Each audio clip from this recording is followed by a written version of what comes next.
But Vande Mataram के लिए एक बात आपको कहना है, बंगाल से ये सॉन्ग नेशनल सॉन्ग है and Jana Gana मनोधि is the national anthem है। लेकिन वंदे मातरम का पूरा गाना कभी नहीं लिया था।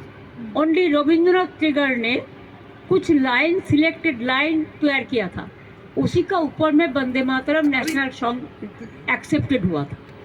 ये भी जानकारी के लिए मैं बताया, बिकॉज आपने पूछा। पहले तो राज्यसभा ने नोटिफिकेशन दिया था कि जय हिंद बोलना नहीं चाहिए, वंदे मातरम कहना नहीं चाहिए। कल मैं बीजेपी का बात भी सुना, कोई कोई बोला कि नेताजी को हम पसंद नहीं करते हैं। अरे तुम नेताजी को पसंद नहीं करते हैं, गांधी जी को नहीं करते हैं, राजा राम मोहन राय के नहीं करते हैं, तो किसको पसंद करते हैं? ये कैसे आया? ये सब लोग जो देश को बारे में जिसको पता नहीं है, देशेर सम्बन्धे যারা জানে না, তারা নেতাজিকে অপমান করে, বঙ্কিমচন্দ্রকে অপমান করে, রবীন্দ্রনাথ ঠাকুরকে অপমান করে, বিদ্যাসাগরকে অপমান করে, রাজা রামমোহন রায়কে অপমান করে। এরা জানে বাংলার অবদান,